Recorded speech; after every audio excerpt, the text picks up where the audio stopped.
Olá, eu sou Solange Queda, sou atualmente exerço minha profissão na Universidade do Estado de Mato Grosso, que é aqui em Cáceres, né, que é uma parte aí, um dos municípios do Pantanal, e também sou uma militante socioambiental, participei da criação, fui uma das fundadoras do Instituto Gaia, que fez 25 anos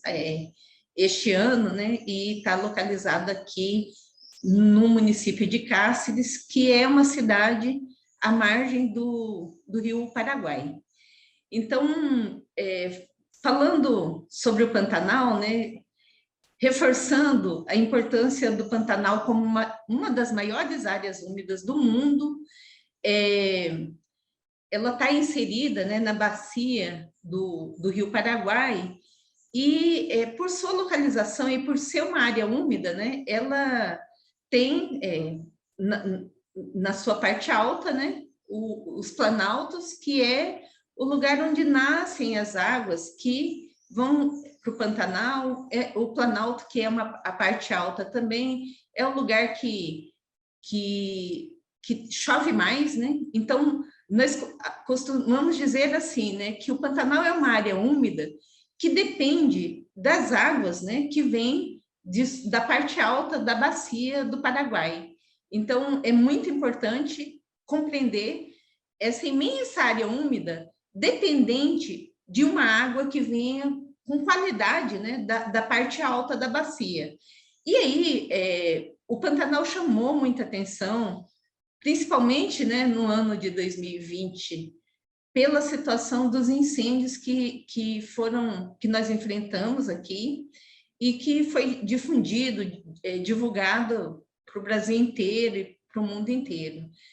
Mas o Pantanal, antes, né, desses incêndios que chamaram muita atenção no ano passado, e com razão, também já sofre muitas ameaças, né? Como eu falei, existe no Pantanal, que faz parte da bacia hidrográfica do Rio Paraguai, a sua parte alta, que nós chamamos de planalto, e a área alagável, inundável, né, que é o Pantanal em si, né, essa imensa área úmida. E na parte alta do Pantanal, né, onde estão as nascentes, no lugar que chove mais, nós temos uma imensidão de degradações, né? Como, por exemplo, o desmatamento e o uso para monocultura do Planalto, né, com consequente vinda pelas águas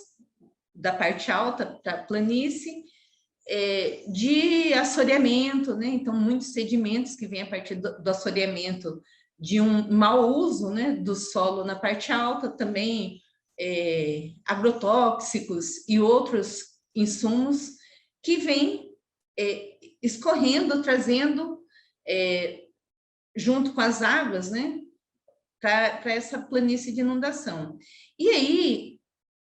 além disso, né, o Pantanal atualmente sofre com a pressão, né, de empreendimentos hidrelétricos. Nós já temos uma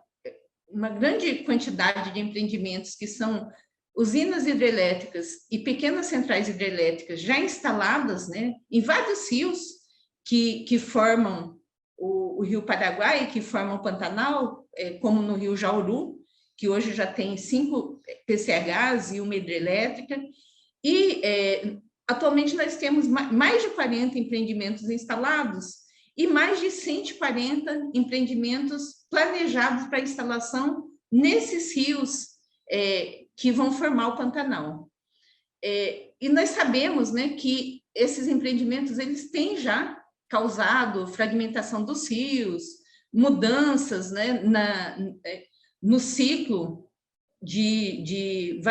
ciclo reprodutivo, por exemplo, de espécies como de vários peixes, né, que dependem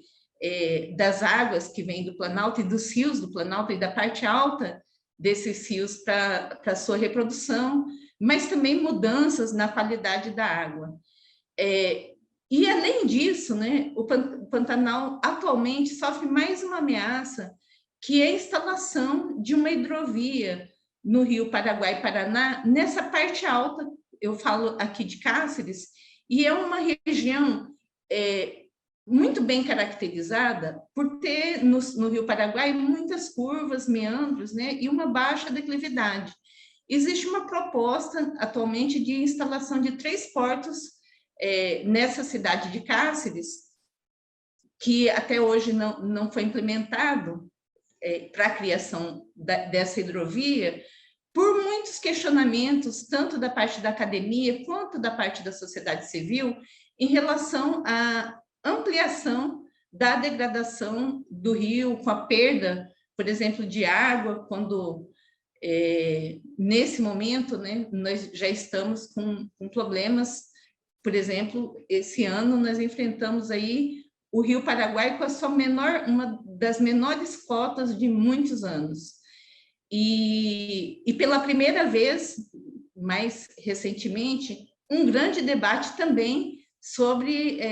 a escassez hídrica no próprio Pantanal. Então, esse empreendimento é questionado porque muda a estrutura do rio, né? Existe uma necessidade de aprofundamento do rio e talvez de perda desses meandros, dessas curvas dos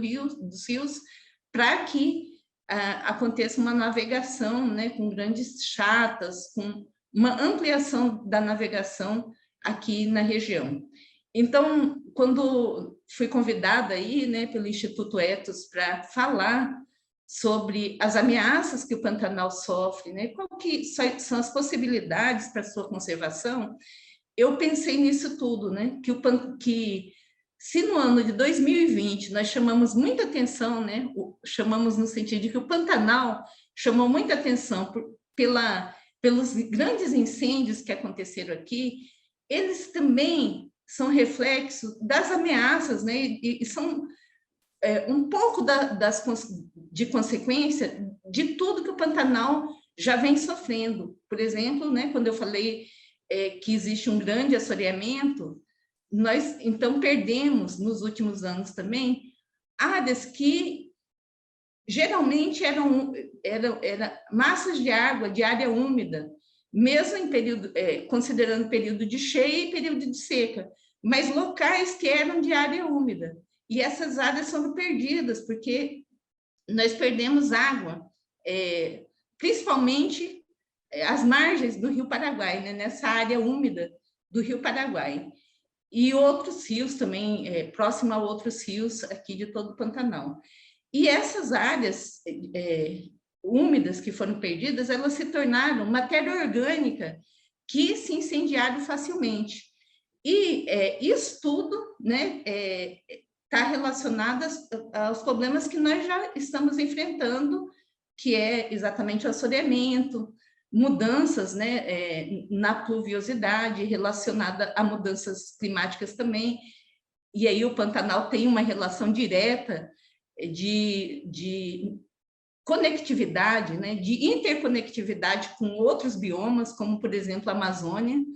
né? Nós sabemos, né, por toda a teoria dos rios voadores, que é importante que que a floresta amazônica se mantenha em pé, que não haja incêndios, que não haja desmatamento na floresta amazônica, porque a perda dessa floresta traz consequências aqui para o Pantanal, né? Por exemplo, a perda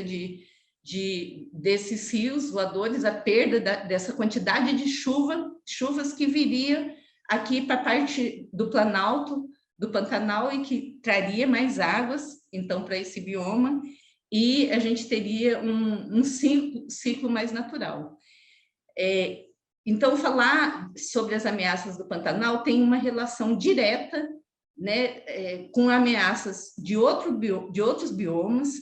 com consequências que acontecem a partir da degradação da sua parte alta e que, atualmente, né, com todo as consequências também das mudanças climáticas, tem sido bastante visualizada, né? Inclusive, as comunidades do Pantanal têm sofrido muito com essa situação. E, então, é um bioma já ameaçado, né, por muitos empreendimentos e uma forma de uso e ocupação inadequada, né, principalmente na parte alta, e que, atualmente, quando nós estivermos refletindo sobre as dificuldades que o Pantanal vem passando, nós também podemos começar a pensar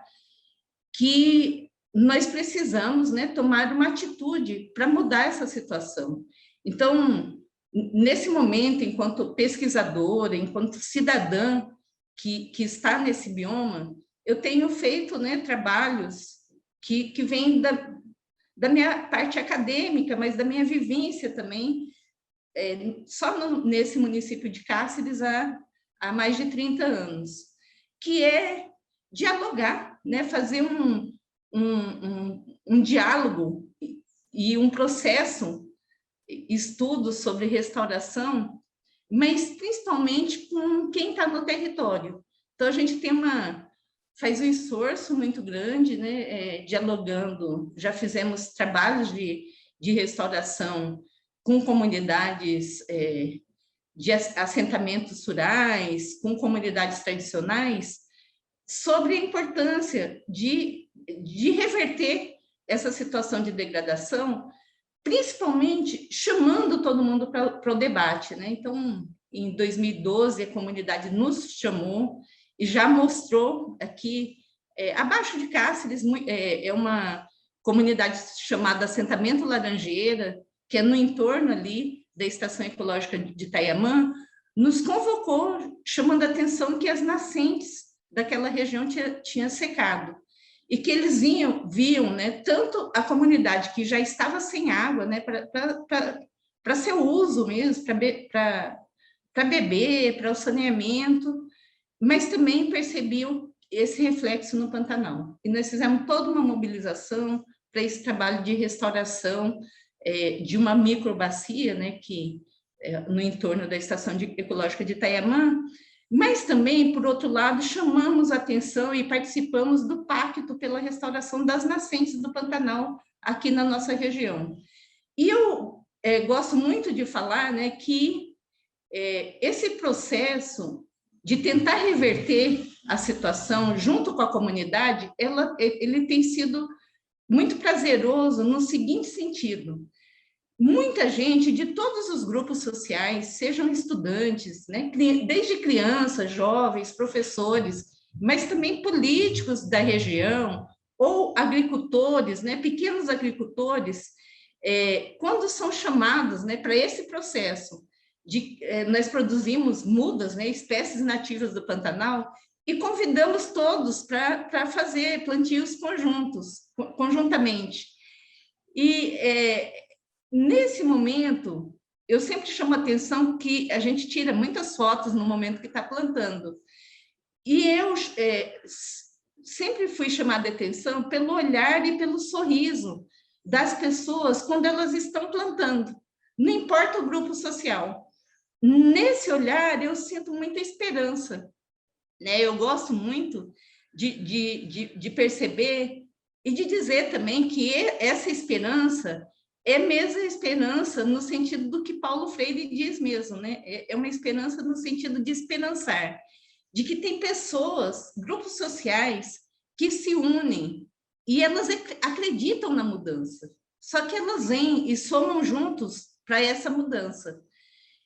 E aí a gente fica naquele espaço, né? Eu estou aqui num município, né? Numa cidade que é Cáceres, e com algumas comunidades, estudantes, professores da universidade, entidades não governamentais, muita gente junto, né? Num pequeno espaço. Quando nós fazemos um trabalho nesse espaço, e criamos todo esse esperançar, esse brilho nos olhos das pessoas, sabendo que a humanidade, né, que nós que estamos no território, que tem responsáveis, né, que estão degradando, mas também, por outro lado, eu sinto que se nesse pequeno espaço muita gente se une querendo mudar essa situação, a gente pode pensar nisso para o Pantanal inteiro, né? Assim, e aí, se a gente pensar no Pantanal inteiro, será que a gente consegue mobilizar em cada espaço os diferentes grupos sociais para a gente restaurar esse Pantanal que já vem tão sofrido, e que todos que estão aqui têm imensa paixão por essas águas. A explicação da relação das pessoas com o Pantanal é impressionante, porque você não consegue explicar muitas vezes, tanta dedicação de amor mesmo, que as pessoas têm por essa imensa área úmida. Né? E se nós sentimos isso, por outro lado, estamos degradando, eu penso que nós temos condições de somar, né, para essa mudança. Então, eu pensei nessa fala aqui de hoje, muito nesse sentido, né? Nós sabemos que nós temos o Pantanal, né, reserva da biosfera, patrimônio da humanidade, ele é patrimônio natural, né, pela nossa própria Constituição brasileira, então, reconhecida, assim, tanto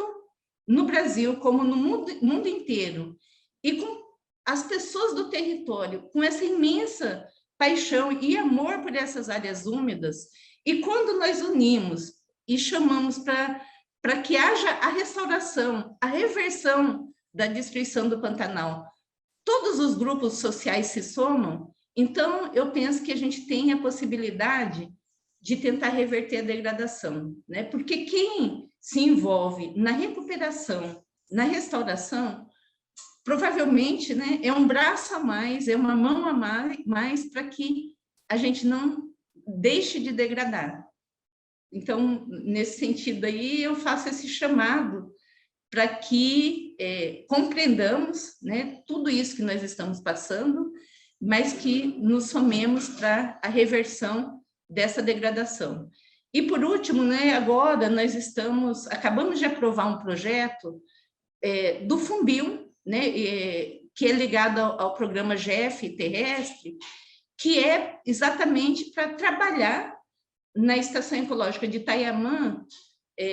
a partir do momento que ela teve 35% da sua área incendiada e também todo o seu entorno, 100%,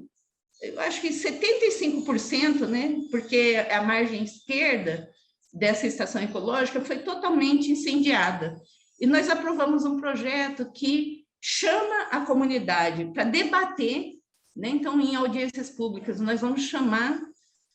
as comunidades do Pantanal para debater sobre a situação dos incêndios que o Pantanal passou,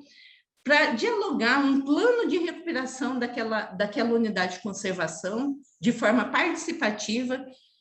de dialogar com instituições como o ICMBio sobre um plano de manejo integrado do fogo e também sobre criar novas tecnologias ou, né, implementar tecnologias de restauração ecológica, né? Quando eu falo criar tecnologias de restauração ecológica, é porque o Pantanal ele depende também desse pulso de inundação. Então, se em outros biomas, né, você, quando degrada, vai lá e faz um processo de restauração, no Pantanal nós ainda temos isso de diferente, né? Você precisa restaurar um lugar, né? Significa plantar naquela área ou jogar a semente para uma semeadura direta, e ainda pode acontecer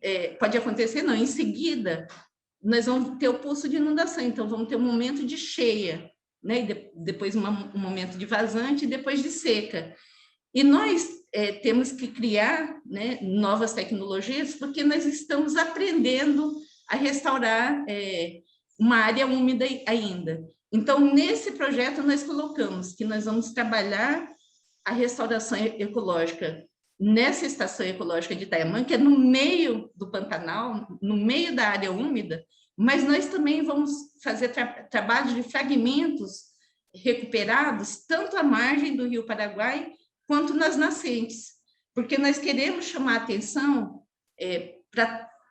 tanto aqui do Brasil e para o mundo inteiro, que as águas que existem no Pantanal dependem totalmente das águas que vêm com qualidade da parte alta. Então, tanto em nível de ameaça, degradação, quanto em nível de restauração do Pantanal, nós temos que compreender que aquela área úmida depende totalmente de águas que vêm de outros lugares mais altos. Então, aí, por fim, quero agradecer, né, ao Instituto Ethos pelo convite, espero ter colocado aqui uma mensagem para essa compreensão do que nós estamos passando atualmente no Pantanal. Grata.